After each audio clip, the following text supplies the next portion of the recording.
Good evening. Welcome to the John Adams Institute. My name is Tracy Metz. I'm the director of the John Adams. Our apologies for the technical glitches. I'm glad to say that we have overwon them and that we are now live. Welcome to this evening with our guests of honor this evening, Melissa Bruntlett and Chris Bruntlett. Glad to have you with us. Very glad to be here. So happy to be here, Tracy. Let me tell you right up front that I have a vested interest in this evening, not only because of the John Adams, but because I myself come from that car city par excellence, Los Angeles. Just like the Bruntletts, I came to visit Amsterdam and was immediately charmed by the city's vibrancy. It was pretty obvious that that had a lot to do first with its density, but also with its transportation options. Of course, there were cars, and a lot of them were very irritatingly parked on the sidewalks back then. But you could also take a bus or a tram, or you could jump on your bike. For the first time, I saw teenagers who were autonomous. They could go wherever they wanted. In LA, I always hated having to be chauffeured around. As a child or a teenager, that car culture meant that you were always being chaperoned. So when do you sneak off and have a cigarette? That was hard. Now we are witnessing nothing less than a revolution. Within just a few years, the idea has taken root that we need to take back our cities from the car and give them to people. But does everybody think like this? Not yet. We'll be talking about that this evening. The Bruntletts are at the forefront of what I think is this revolution. And they think the Netherlands is pretty much the ideal place to live and to talk about this. They actually uprooted their 2 children and moved to the Netherlands in 2018, I believe it was, 2019, because they thought that this was a pretty great place, thanks partly to the transportation options and the quality of life that they provide. In 2018, their book, Building the Cycling City, The Dutch Blueprint for Urban Vitality appeared, and most recently, Curbing Traffic, The Human Case for Fewer Cars in Our Lives. And they wrote a wonderful 5-part blog based on their second book on curbing traffic for our website, www.john-adams.nl. You can read it there, and I'm sure after this evening you will want to, as a recap of their ideas. With that, I'll hand it over to them. After their talk, we'll have a conversation, and I want to invite you, our listeners, to send in your questions via the YouTube live chat for Chris and Melissa. The floor is yours. Thank you. Greetings, everyone, and good morning, good afternoon, or good evening, wherever you happen to be located. It is an immense pleasure to be with you today. Launching a book during the corona pandemic has been a unique challenge, but also an opportunity to speak to audiences around the world with relative ease. So hopefully you're comfortable where you're located and enjoy what we have to offer today. Just want to start out by thanking Tracy and the John Adams Institute for all their support. Obviously, they approached us about the blog posts where the first book came out, and then to offer this opportunity, this platform to present today means a lot to us and allows us to bring our message to a new audience, which we're always striving to do. So without further ado, let's get rolling. So this crazy adventure that we've found ourselves on all began in the summer of 2016. When, after working in advocacy for the better part of 6 or 7 years, Chris and I decided if you're going to talk about cycling and you're going to advocate for cycling, you need to go and experience where cycling is at its best. And so we took our kids on a 5-week journey to the Netherlands to experience the cities for ourselves, but also to do some writing and share those stories back in Vancouver, where we were living in Canada. Those blogs that we wrote for the local publication turned into the pitch for the first book, Building the Cycling City, because there was such an immense amount of information, knowledge, and history to share, and we couldn't just do it in 5 blog posts. So thus became the book. And the book took us further than we could ever imagine, turning these 2 Canadians into inadvertent Dutch ambassadors, traveling the world, spreading the gospel of Dutch cycling to 44 presentations in 25 cities in 7 countries. The picture on your screen is in Christchurch, New Zealand. We were lucky enough to travel to so many spectacular places, and took us, as I said, places that we could never imagined. But then at the end of that tour, we found ourselves back in Vancouver with a decision to make. So this image that you're about to see, this was very common experience for us riding around in Vancouver. We absolutely loved living there. We loved raising our children there, but what many people working in cycling advocacy call post-Netherlands depression is something that we very much experienced, coming back to having to wrestle for space amongst cars, dealing with the daily stresses that came with that. And so as a result, we decided to take the opportunities that were presented to us and move with our children, who at the time were 10 and 12, from the beautiful west coast of Canada in Vancouver to the lowlands of the Netherlands. So in February of 2019, we packed up all of our earthly belongings in 8 suitcases. We moved ourselves and our 2 children to a new country, a new culture, a new language, a new city in Delft. And I think we had relatively high expectations going into it. And it's not to say it wasn't without its challenges, but we were really blown away by the experiences that we were feeling almost from the first day, in terms of how that city made us feel. The connection we suddenly discovered to our neighbors in our neighborhood, the ability of our children to get around freely and independently, all things that we were anticipating, but really happened at a level and a speed that we could have never anticipated. So we felt compelled to start documenting that, and that formed the basis for the second book. And of course, it's important to point out that as we were experiencing all of these things for ourselves, we also realized these same things that we were enjoying were being enjoyed by all types of people that lived around us, be they people from different backgrounds, people with various levels of mobility themselves, all ages. And so that was really why we felt it was important to share these messages or these feelings that we were having, and why the city that we lived in was helping to facilitate such a diversity of mobility and enjoyment for not just ourselves, but for the people that we shared our city with. So for the remaining portion of our presentation, we're going to go through, I guess, 5 chapters of the book, 5 themes that we write about, and 5 themes we explored with the John Adams blog posts, starting with the first 16 years of our lives and what low-car cities, what cities with great walking and cycling and public transport do to the youngest among us, to our children.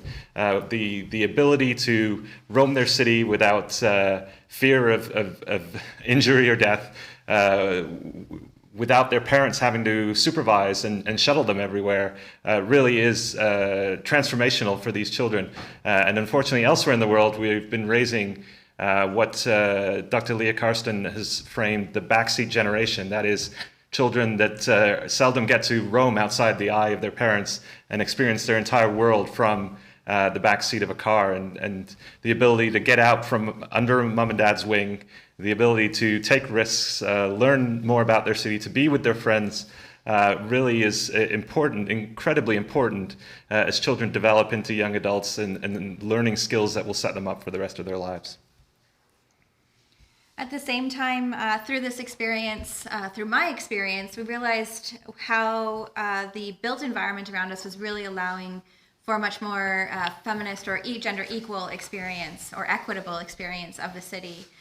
In Vancouver, a lot of my experiences were very isolating. I refer to in the book, getting on a bike felt like a political act because I was often one of the only women cycling around. And the act of cycling to do all of the daily things that I needed to do in my life was quite difficult. Whereas when we moved to Delft, suddenly all of the trips I would take in a day and all the trips women like me were taking in a day became much more easy, in part because the network facilitated what we call care trips, which, well, we don't call it, it has been termed as care trips, which is all the trips we do for unpaid care work, like taking kids to school, picking up groceries, taking care of elderly family. And the networks here have been designed in a way that connect all of these amenities to each other and make it much more seamless and easy. So there's reduced stress in terms of how we approach our trips. And at the same time, we can start to balance the roles and the gender roles a little bit better and how we share our care trips, simply because the city makes mobility much easier and isn't just focused on the trip to work. But what about the disabled? We often hear when we're talking about reducing car access and creating cycling infrastructure, this has become one of the main objections when cities start reallocating space in their cities. And we, through our observations, through our research, have found that in fact low-car cities offer entirely new possibilities for people with disabilities to navigate their city. 16% of all journeys in the Netherlands by people with disabilities are made with some form of cycle. It's usually an adapted cycle. It could be a tricycle, a hand cycle, or some other adapted device. And then for those people who can't cycle, there is the opportunity to use their mobility device, whether it's a wheelchair or a motorized wheelchair, in the cycling infrastructure. Because the cycling infrastructure is so seamless, it's so connected, it's quite comfortable and quite wide. And people such as our friend Maya in the top right corner there, who's been living with multiple sclerosis for a number of years, can suddenly access the city, take her kids to school, go to the grocery store, be an autonomous citizen. She's originally from Tel Aviv, Israel, and her experiences there were quite contrasting in that she was stuck on the footpath, on a very narrow and cluttered footpath, or reliant on others for her mobility needs. And so when we're talking about people with varying mobility needs, of which we all are on a varying scale, we need to start considering how these, cycling lanes become mobility lanes for a wide variety of ages and abilities. Of course, we'd be remiss in this presentation if we don't talk about the connection between bikes and transit.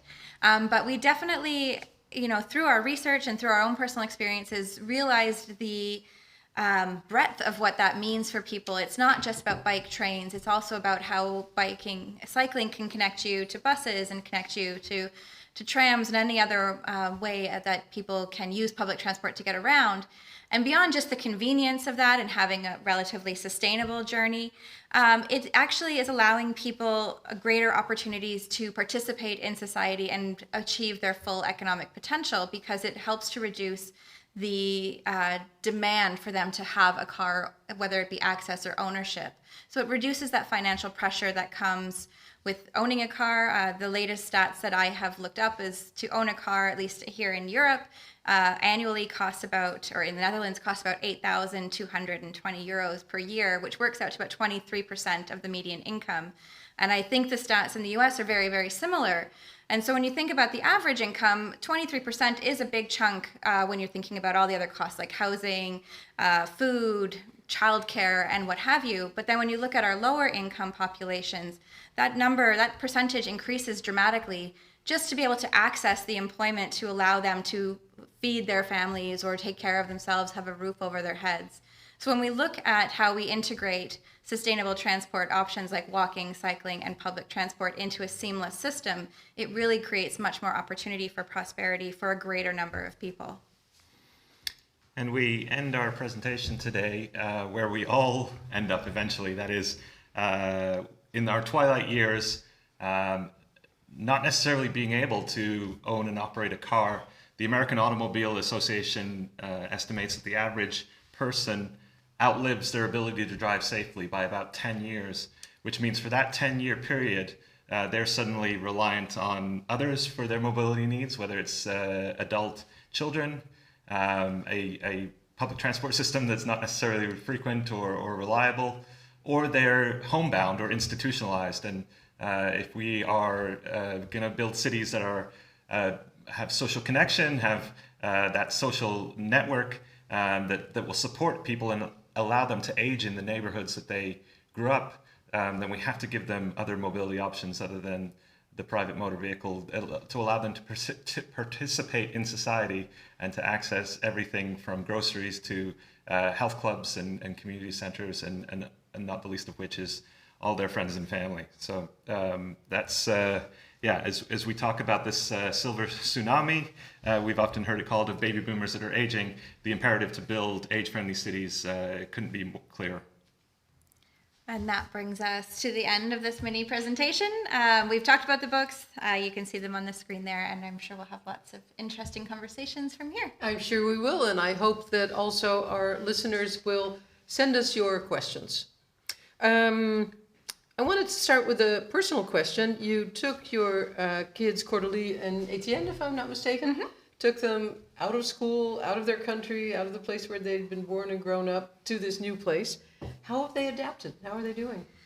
They're doing pretty well. I should say, I should not be Canadian in my response. They're doing great. That sounds American. Yeah, they're thriving. The initial move here was a bit challenging for them in terms of, taking them out of one culture, a culture they've known their entire lives, and bring them somewhere new where they have to learn a new language, which in and of itself, not having the peers there that they've grown up with is a challenge. But what we noticed fairly early on was that although that part of their lives was difficult, they were really enjoying being able to move around their city without us anymore, which happened almost overnight, I think it feels like. I spoke to you recently, Chris, and I asked you, how are they doing? And you said, well, what did you say? We're pre-empty nesters. We hardly see them anymore. Exactly, yeah. They're now 12 and 15, and we're part-time empty nesters because evenings and weekends they're socializing, they've got their activities, they're having sleepovers at friends, and we don't have to manage their schedules in their lives. And I think this is another important point that free-range children, quote unquote, means free-range parents as well, that have a lot more free time and less stress in their lives. And have you been able to adapt to that? Oh, most definitely. Oh, yeah. Some days we don't quite know what to do with ourselves. I'm supposed to be caring, but Yeah. where are they? Yeah, exactly. Let's move straight into the news of yesterday. President Biden signed a massive new infrastructure bill, the BIB, Bipartisan Infrastructure Bill. And I wondered how much of that would be going to cycling and other forms of transportation other than the car. And Chris, you kindly sent me a reaction from the League of American Bicyclists, which apparently exists since the late 19th century already. Who knew? Yeah. And the director called it a major win for bike advocates and everyone who rides a bike, from the delivery riders to the daily commuters to the weekend randonneurs. And that is really good news, a 60% increase in funding for alternative kinds of transportation. But how much of that is cycling? Do we know yet? No, we don't. and I would venture to guess it's a fraction of a percent, unfortunately. But the good news is cycling doesn't need a lot of funding in order to take root. I mean, the amounts that we're talking about to build cycle tracks in comparison to a motorway interchange and from what I've seen, peripherally with this bill is the bigger headlines are that the policies that are embedded in the bill, so that when a new road is being built or maintained, it has to have this safety audit, and it has to be given certain considerations in terms of people walking and cycling to make sure that they are considered in the redesign, and that is a pretty new approach for the United States, because up to now they've kind of taken care of the people in the cars and left everybody else to their own devices. Mm-hmm. Although to my amazement, I read recently that my own hometown of Los Angeles has the country's biggest bike sharing program. Who would have thought? Yeah. Well, it's such a big place. Yeah, but it's also hot and smoggy and hilly, and there are plenty of good reasons not to bike there. Yeah, but I think, part of the reason that bike share has taken off in the way that it has in a lot of large cities is because it provides more people with the option to try cycling, especially in a city like LA that's starting to build a better connected network. This is just another way that people can get around. Often it's a little more low cost, depending on your financial situation. But it also means that you don't have to buy a bike to give cycling a try, which is what we found in North America, is bike share becomes the gateway to getting people to actually buy their own bike, which is oftentimes a lot more comfortable, and then start cycling even more and inspiring others to do it as well. So there are lots of steps in this process, also mental steps. Yes. I assume. Oh, of course. Yeah. And are these not just men with buns and hipsters riding these bike sharing bikes? No, I mean, I think our experience in Vancouver and other cities in Canada, and even seeing in LA when the bike share was still in its early days, it's sort of an all access opportunity for people to ride bikes. So we'd see grandmothers riding bikes and grandfathers. You see young people getting to school, but you'd also see business people going to work, and they're all dressed up in their various suits and what have you, in heels or dress shoes. So it's really for those people that are interested in cycling and comfortable, it's really open to everyone. Yeah, heartening. Yeah. You touch on this in the last chapter of Curbing Traffic, the impact of Corona on cities. And of course, we all experienced the lockdown when the city was weirdly quiet. But one of the good things that Corona did for cities was that it was a stimulus to create new bike paths. And I think London, Berlin, Paris, definitely, I believe also Vancouver, all had pop-up bike paths. Is this here to stay, or is this just one of the many temporary responses to the pandemic? What do you think? Yeah, I think it depends on the city, really, because, well, you're absolutely right. You know, cities, in order to promote physical, mental, and social health, they started creating more space for people to walk and cycle. And then because the public transport systems were lower capacity, they had to fill the gap somehow, and the pop-up bike infrastructure was seen to do that. Unfortunately, we've seen some cities, I won't name names, but remove that pop-up infrastructure as their public transport system comes back on track, and maybe the political climate heatens up a little bit. But there are enough places, I think, they're sticking to it and actually looking to make this pop-up infrastructure a permanent part of their kind of recovery plan there as a Green New Deal or an economic recovery out of Corona, to make their neighborhoods and their streets more attractive and get more people out there, moving their bodies and interacting with each other. I think what would be a positive step, and probably an easier step for a lot of cities, is the open streets that a lot of American cities implemented to quiet streets from cars and provide that physically distanced space. Those are called what? The open streets would be, I think it was nothing more than usually just like a blockade in front of the road to stop through traffic. So if you lived on the street, you could go there, but otherwise it was just like, you go to a parade and they block the street. Similar idea. And they call that an open street. An open street. Okay. Or a slow street. But yeah, I think seeing that those environments could be slowed with very light, quick, cheap materials, and seeing how the neighborhoods can still function, the traffic could still move on the major streets without needing these side streets. I think that might be an easier win for cities to try to implement quieter neighborhoods to help push the through traffic out, and then keep building from that, hopefully, which I think we might see some positive steps in that, despite some of the losses with the pop-up bike lanes. Well, there have been some interesting experiments with that in Barcelona, the super blocks. And I think it was a set of 9 smaller streets inside, and they banned all traffic to the streets around the block, which of course got the neighbors on those streets up in arms. So somebody's always going to be angry. Oh, always. Oh, okay. That's just part of it. It's an unfortunate thing is when you're so used to your environment being a certain way, the change is always difficult for some people to accept. But what we often find with a lot of this is once you give it a try, and what they're finding in Barcelona is slowly people come around and like, oh, this is amazing. I can go outside and enjoy a coffee with my neighbor and I don't have to worry about traffic. This is fantastic. Yeah, it is. They've done some wonderful things with the urban design of the interior of those blocks, but on the edges, all those people have all those extra cars, and it's been a hard fight for Mayor Ada Colau. I know that for sure. Chris?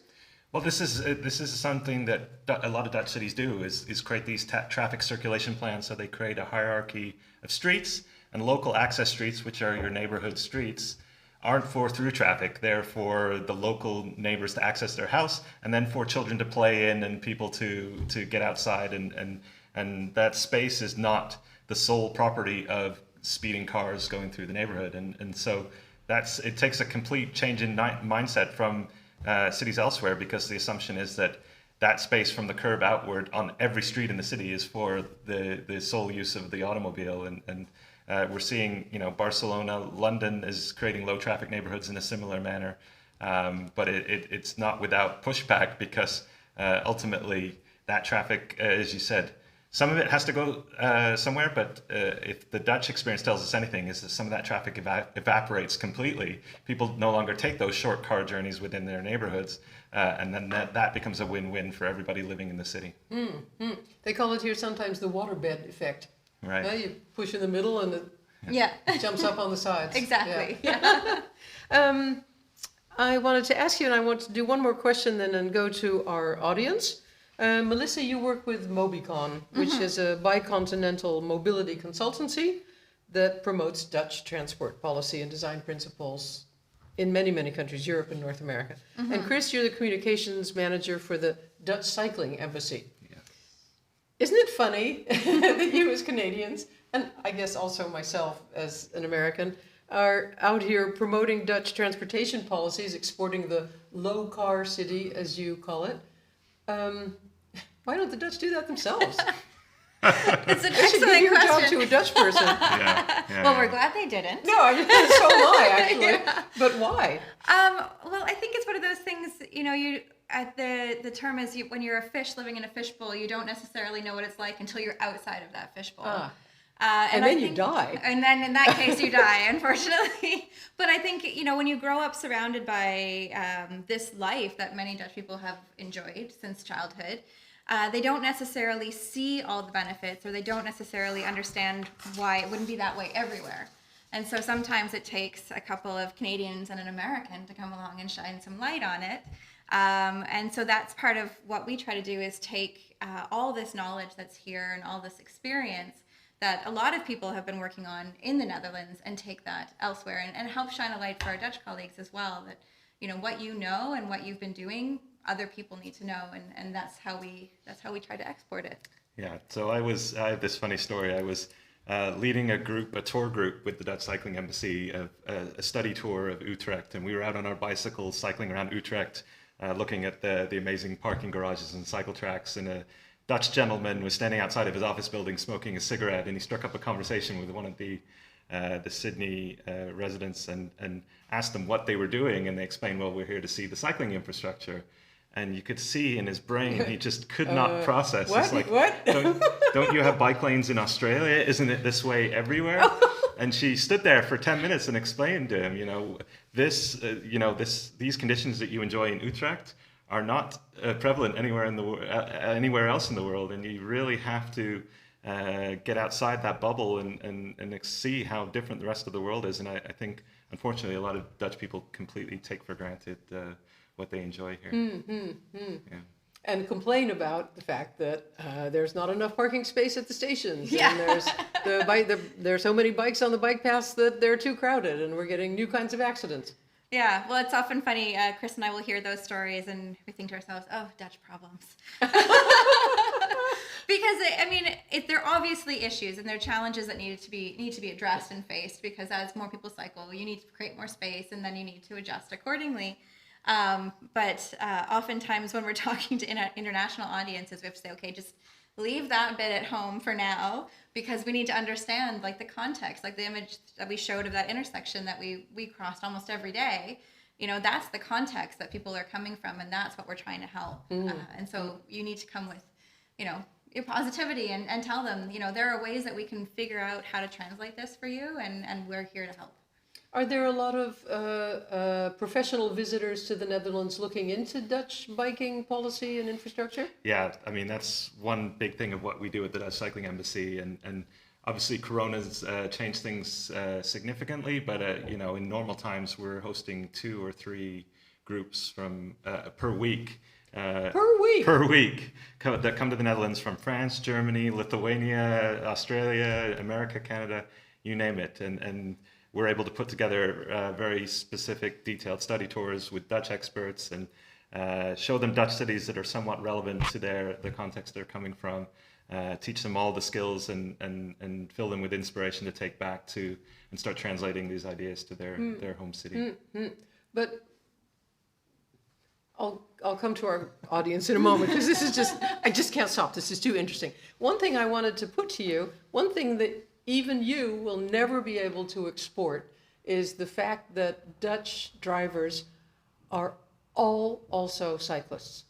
Everybody who grew up here cycled long before they got a driving license, and probably still has at least one or two bicycles, a city bike and a leisure bike. And that means that Dutch drivers are sort of innately aware of the fact that there are cyclists around them. Almost everybody thinks to look over their shoulder before they throw the door open. Everybody knows that there can be a cyclist sneaking along when you want to turn right, and that you've really got to keep your eyes open, because most of them don't have lights on their bikes and they're not braking for anything.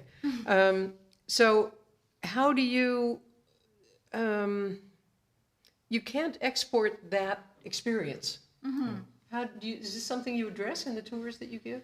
Oh, we do talk about how, there's this, obviously this passing down, this generational knowledge here in terms of experiencing cycling from young age to old age. But while it's not very common in North America, it can be. And we do see sparks of it where more and more cities are trying to implement bicycle education or offer it through their advocacy organizations. Here? No, in North America. Okay. I don't know about Europe where all the programs are, but I know there are similar programs in Europe as well, where they're teaching kids how to cycle from a young age at the same time that they're making those investments in infrastructure. Because part of the stress for parents and part of the reason that some kids don't cycle is because the roads are too busy and they don't feel confident letting their kids cycle even side by side with them, let alone on their own. But as you build more cycling education into schooling programs or offering it through the community center, then kids start to grow up on bikes, and they often bring their parents along with them. And then you can start to see that generational knowledge build. And it having this conversation makes me think of I had my grandmother, who sadly just passed away, but I went to see her when the first book came out, and we were chatting. And she says, I remember cycling down the Lachine Canal in Montreal with my friends to go swimming. And so it's just 2 generations ago. My grandmother used to cycle everywhere. And my parents, until they were, about 20, 21, also used to cycle everywhere. So it's not that long ago that we used to cycle much more prevalently. And so I think if we can start building it back with our kids, we can get there again. It's going to take time. Obviously, it's going to take a generation. At least. But I think we can build that back. And, even though the numbers are small in terms of the percentages of people that do cycle, most of us as adults also drive, so we can start to see a little more compassion, hopefully, building into how we approach our streets. Something happened this afternoon that I thought was a funny anecdote for this evening. I was biking down a broad traffic artery, and there was a small cross street with a traffic light.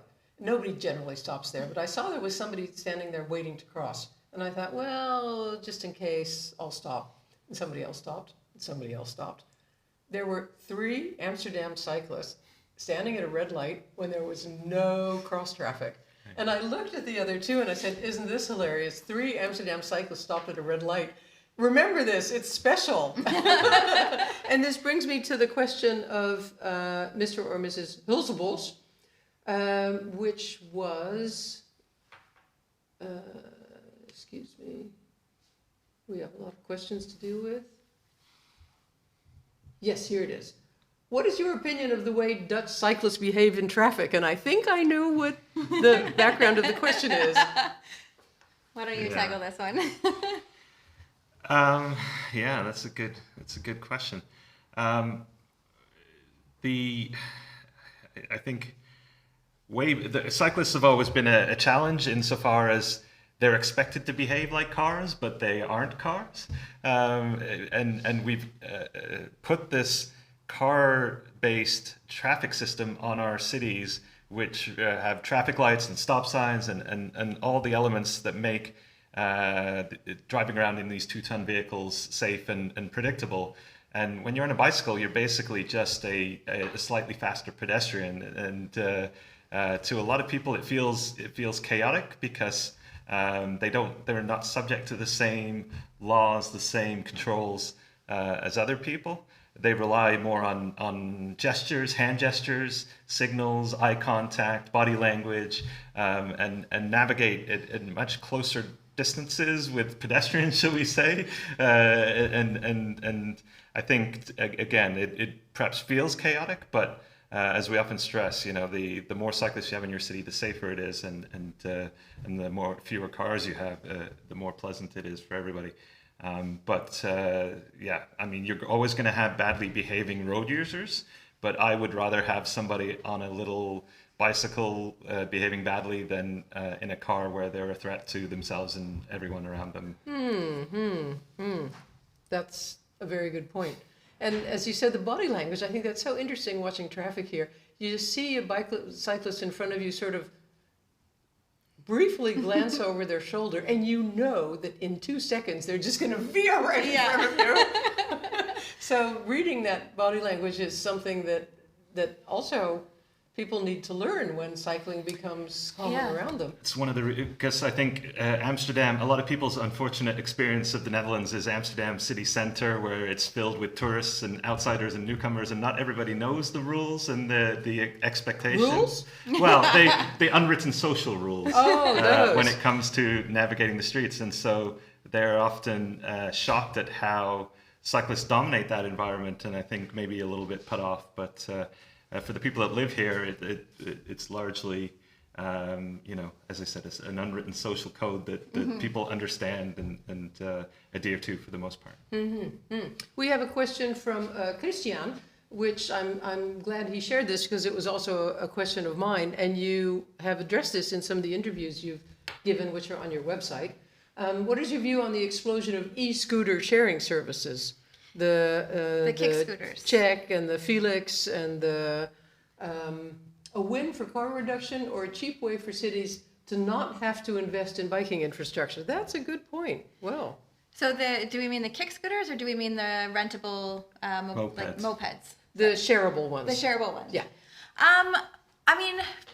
I think we've talked about this a little bit in terms of the space that's available, and in some ways, having these moped sharing schemes, especially the electric ones, are really, I think they're all electric, but are really great in terms of providing a different option from the car. Absolutely. Which helps to reduce the amount of space that's needed, and then it reduces the traffic and such. The problem is where they go. And I know it's been a big challenge in big cities, where you have a lot of cyclists sharing space with mopeds, and it gets really hairy, and some are moving faster than others. And so I know that is the challenge that a lot of Dutch planners are facing right now, and policymakers, is how do we allow for all of these different types of mobility in the space that we have, and how do we need to adjust that space accordingly? So I think they're great in terms of providing a different option from having to get in a car.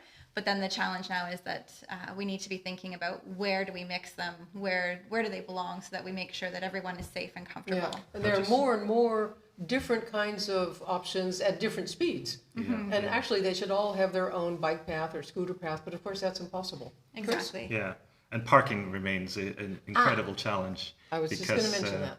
Yeah, up to now we let the car have the curb unquestioned, and then everything else is left to be stored on the footpath, and that's absolute nightmare for people who need to walk.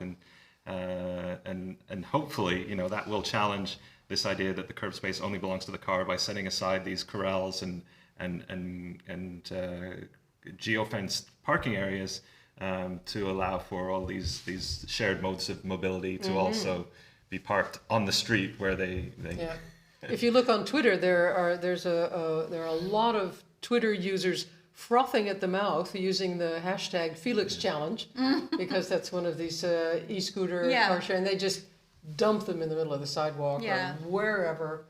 And it's certainly a challenge even in Delft. I mean, they've taken off, and we see lots of young people using them, which, I mean, if they're not in a car, then that's a win. But then where they're being stored is a bit less than ideal. The next issue, of which we have many. Speaking of Utrecht, this is a question from Shonigan from the Rotary. Can you reference what Utrecht was able to accomplish with their cycling network, as you were mentioning those tours in Utrecht? Well, they have that huge parking garage for bikes. Yeah. Utrecht is usually the first city that we take international visitors, I think, because it is the most impressive. It's done the most in recent years in terms of investing in its cycling network. It's not that dissimilar from other Dutch cities in that it has this really fine-grained network of cycling routes that allow you to cycle from anywhere to everywhere. But then it has these really kind of impressive statement projects like the Daphne Schippersbrug, which is a connection over the Rhine Canal with a new neighborhood that the off-ramp to the bridge is on the roof of a school. So you get to cycle down through the landscaping of the school where the kids are playing basketball and on the playground there. I mean, it's just this remarkable bit of Dutch out-of-the-box thinking that attracts attention and international visitors and clicks from around the world. And then obviously we have the bike parking, which is the biggest in the world, 12,500 bike parking spaces over 4 stories at the central station there. But again, it's out of necessity. The Dutch in particular have paired the bicycle and the train so well that now they're stuck with this Dutch problem of trying to cater to the huge demand for bike parking at their train stations, and they just can't build enough of it. And the huge demand for shared bikes that are connected with the transit system that you can pick up when you get to the station. I see in lots of big cities here in the west of the country, long lines, hopefully waiting for someone to bring back a bike. We had this.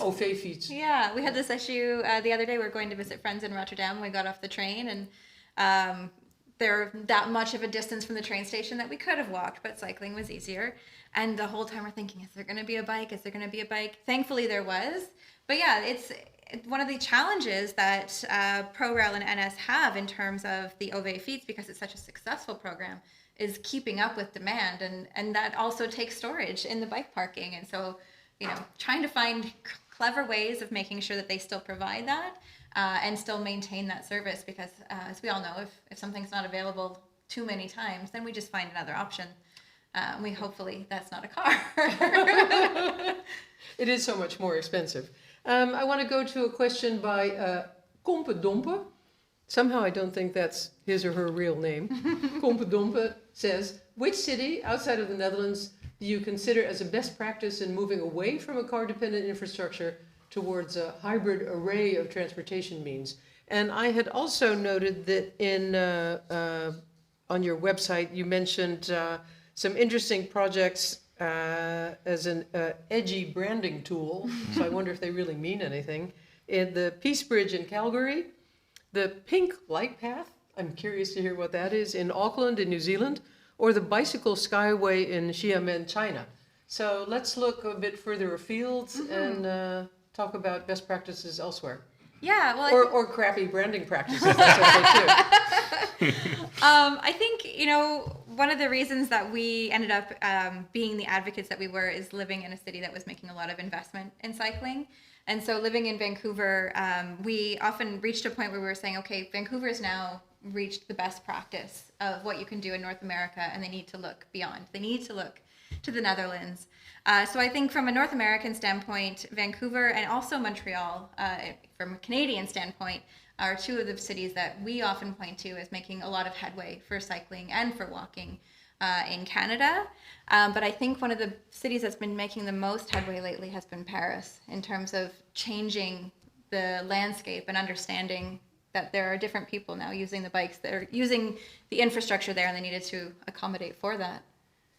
Yeah, I mean, the old motorway along the Seine River, I think it was 60,000 cars a day that used to move along there, and now it's, it's beach space, it's walk space, it's cycling space, it's a playground for children, and not without fierce opposition did Anne Hidalgo accomplish that. She had to fight the opponents in the courts and really stick to her guns, but to her credit, she did, and she has been re-elected, and now hopefully is running for president of France. So we'll see if she can't take Paris's successes to a national level there.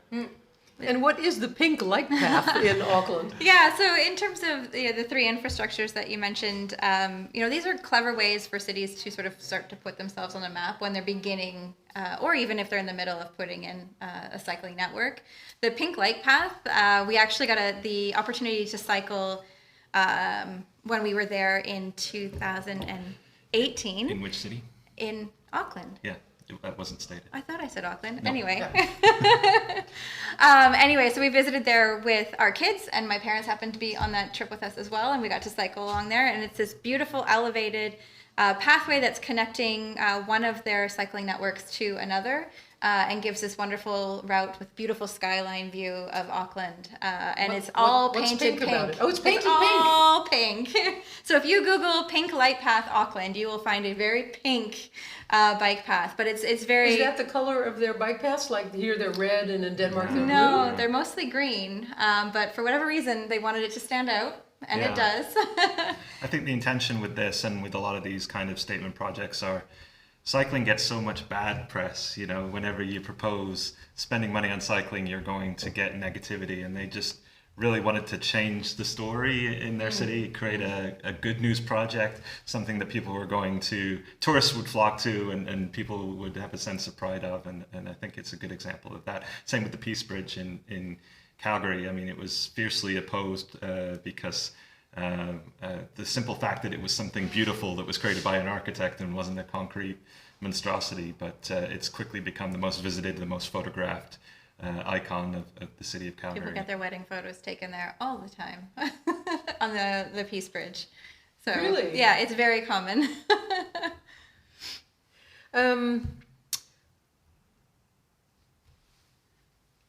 You told me that you were working with the ANWB, the Dutch... Well, it's like the AAA. the Dutch AAA. Yeah.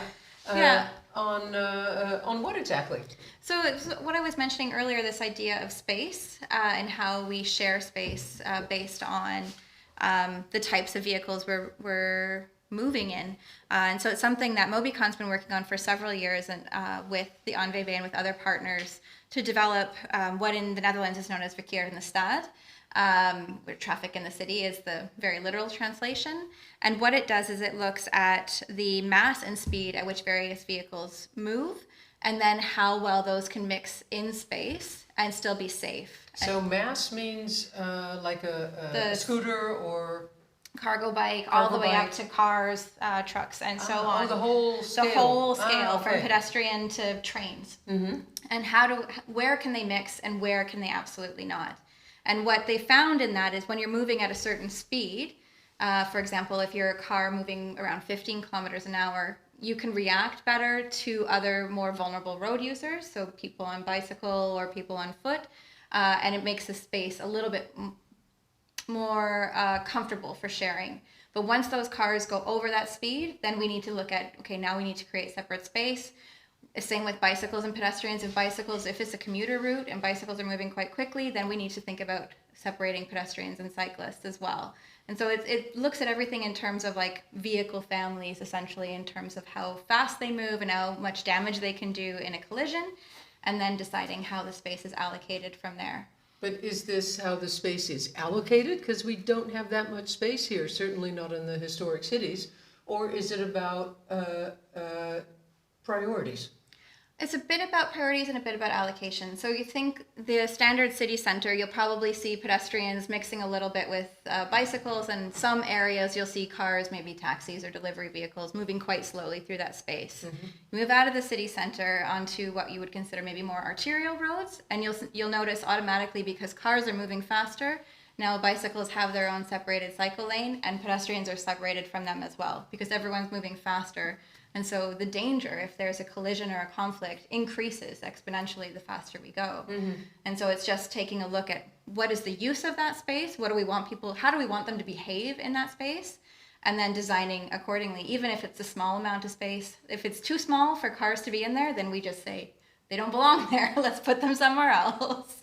Well, I think that's a real compliment for your knowledge and also urban design knowledge, that such a deeply Dutch institution like the ANWB would be going to Moda Citylife, your consultancy business. They're actually working with Mobicon. Mobicon. Yeah. Okay. Yeah.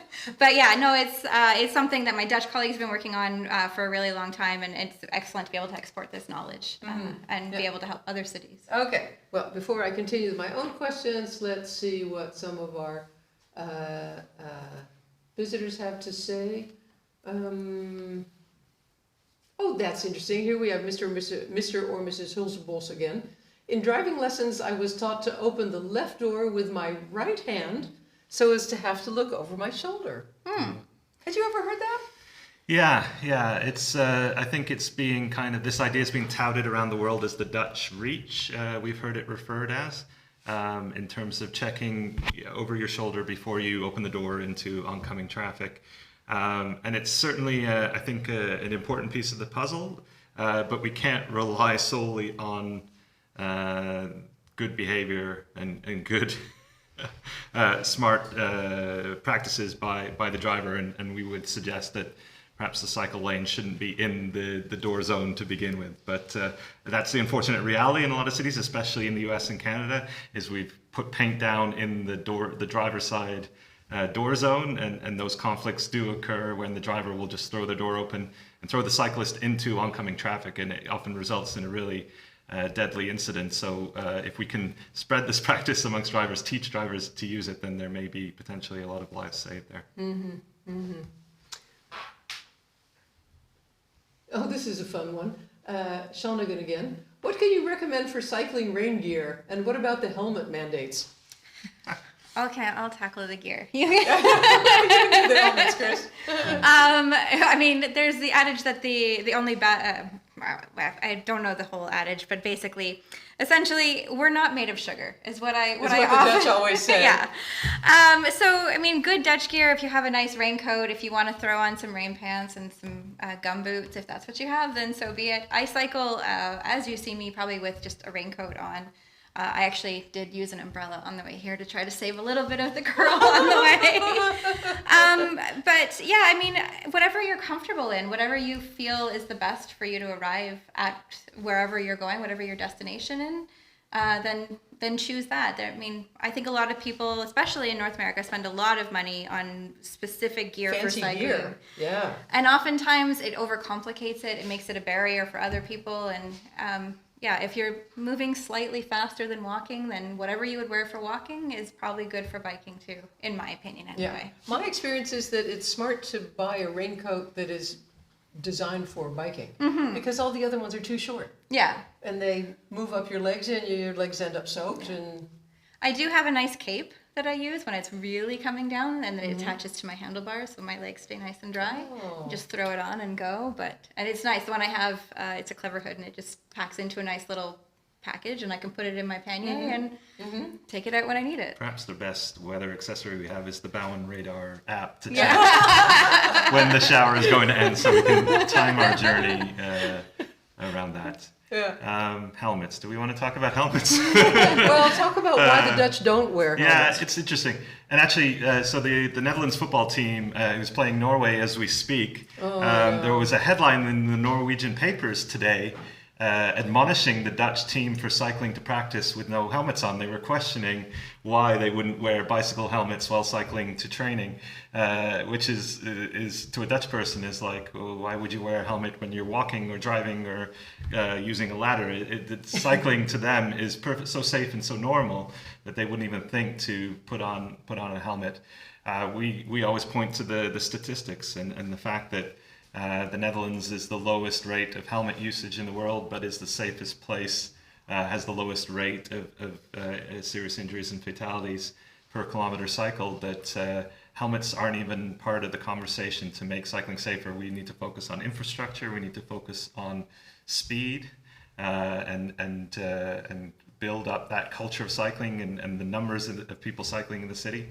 Any helmet mandation would just turn people away from cycling, and then you start losing all those amazing benefits, from health benefits to having fewer cars in your cities. So When you see someone cycling with a helmet here, you know it's a tourist. Yeah. Or a sports cyclist, and in those contexts, it makes that sense. I have seen change. It used to Sure. be that even the sports cyclists who went really fast wouldn't wear helmets, but now they do, Yeah. which I think is wise. Yeah, I mean, when we're moving at speeds of 30, 40, even 50 kilometers an hour on a bicycle, then of course you would like whatever protection might help you in the case of a collision. But when we're moving, we're talking about, moving around at 15 kilometers an hour at the most for most people. On an upright bicycle where your back is straight and you're... And you can look straight ahead. Yeah. That makes a big difference. But Yeah, it's, you also write about that in the book, about how the design of Dutch bikes makes cycling such a different experience and with much more interchange with your surroundings. Yeah, you become much more social in the act of cycling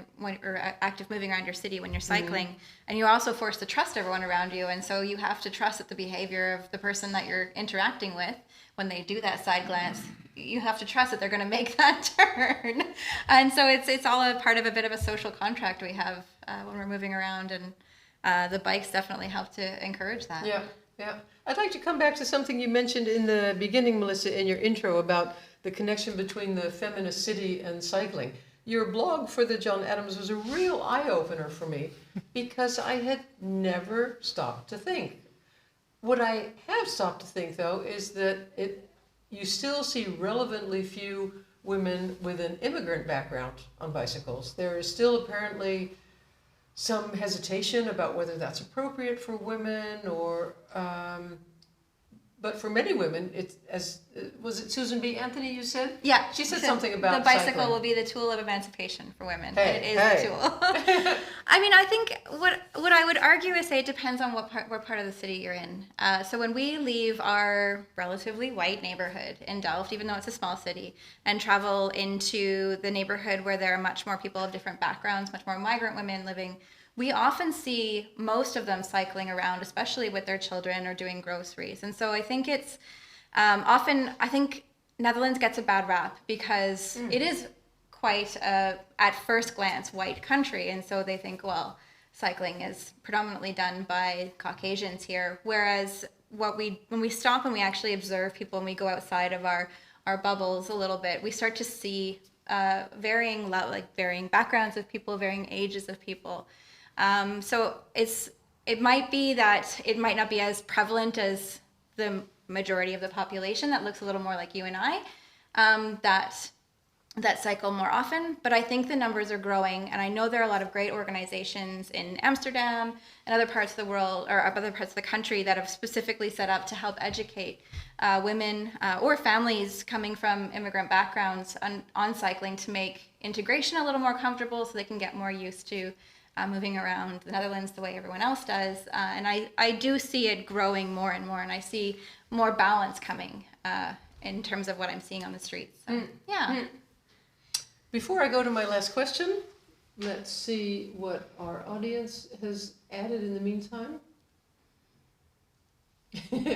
Shanagan thinks this is great. Yes, the Buienradar app. Yeah, she like that. Why more countries don't have that app is beyond me. Andy P. wonders whether you have ever cycled in the UK and what you thought of their cycling infrastructure compared to the Netherlands. We have. Did we get on a bike in the UK? I did. I think I did. Yeah. In London?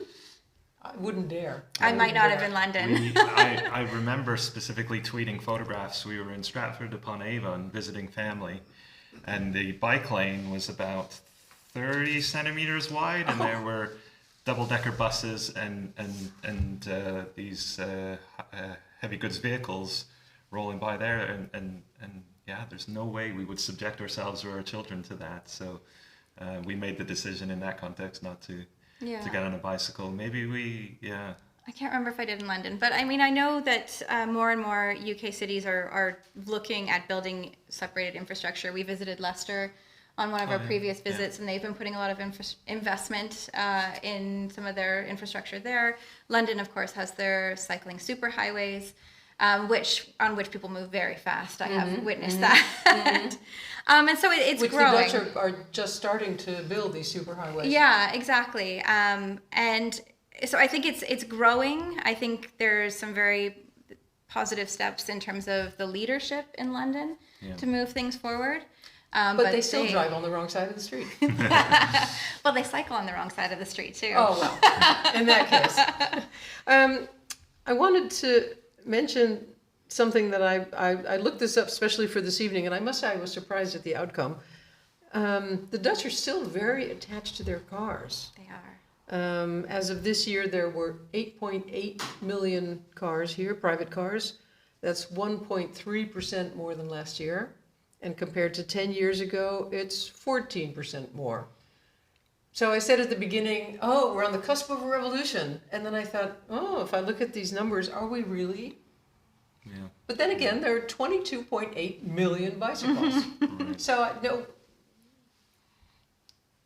liberate me from this quandary. Which should I believe in this revolution, or is this just hopeful, wishful thinking? Well, I mean, it is very true, and it's something that we're constantly reminding international audiences, is the Dutch still love cars. They still are in love with their cars.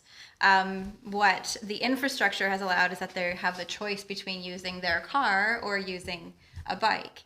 And so while I think both of us would say we would prefer to see numbers not rising in that way for the sake of the planet, the fact that there is still the same amount of cycling that continues to be prevalent, I think, is the positive within that. Mm-hmm. But we do live in a country where the national government is still investing in widening highways and making driving more convenient, or thinking that they're making driving more convenient. So inherently, people who drive will probably still want to. And the irony is that because so many people cycle, because the conditions are so great and so many people do it, driving is actually really comfortable here for most people because they have fewer people in their way because we're all cuddling on the cycle track. Oh, I've never thought of that. Yeah. I've never looked at it that way. Yeah. We saw in our neighborhood in Delft, there were cars parked on the street there that would sit idle Monday to Friday because, you know, their owner could get around the city pretty easily without the car, and then it would be used once or twice on the weekend to, you know, go to the hardware store or whatever. And it just made us think there's got to be a better way, whether it's car rental, car sharing, some form of more efficient use of these motor vehicles that are used far less because there's no need for them within the city. It's maybe more driving to the outskirts or in between cities that people are holding on to car ownership for because they don't have many other options for those types of journeys. But these car owners do. Speaking of car sharing, Chris, there was a report recently about Amsterdam that car sharing is just doing dismally here. People are just not interested. And in Vancouver, you told me it's going great guns. Why is it not taking off here? Yeah, I wish I had an answer for that. And this is one of the things that's disappointed us coming. And one of the things that I would say Vancouver does better than the Dutch is we had no end of car sharing options, different types of services, different types of vehicles, and you pay by the minute, hour, or day to access a vehicle. You just don't have those choices here. And whether it's a problem with the market, whether it's a problem with lack of investment in creating these types of business structures or cooperatives or what is needed, I'm not sure. But it's to me, it seems like a quick and easy win if the varying levels of government can start taking it seriously rather than relying on these kind of small startups to figure it out on their own. Because the infrastructure exists and the best practice now exists in Vancouver. So maybe we need to send some Dutch planners to Vancouver to learn how to make it work. Why it works there better than here. Yeah. Well, and all I would say is, to convince our Dutch colleagues over here why car share would be a good idea is, Chris referred to cars that sit there all day. The reason we sold our family car in 2010 was because we knew we had car share options, and our car was just sitting there all week while we were biking to work or taking public transit. So we were able to make... While you were paying for it. Yes, exactly. So, we were able to shed that expense and then only pay for the car when we needed it, so... Maybe that's a solution that we can bring here. Great. Thank you, Melissa. Thank you, Chris. I thought this was a fantastic conversation. I'm sorry I have to stop. There's so much more to talk about. You can buy their books with a 10% John Adams discount at our favorite partner bookseller, Atheneum Bookstore, here in Amsterdam, via their website also. And I am sad to say that our event on November 30th with John Packer, who would be coming here to talk about his book, Last Best Hope, has had to be postponed because of the corona measures until the spring. So keep an eye on our website, sign up for our newsletter, and then you'll be up to date on when that event will actually be taking place. Thank you for all for joining us. I hope you found the conversation as interesting as I did. I hope you all come to Amsterdam or to the Netherlands and have Chris take you around, because that's what he does. Yeah, give the Dutch Cycling Embassy a call. Give the Dutch Cycling Embassy a call. And give the John Adams a call, because we do cool stuff. Thank you for joining us. Bye-bye.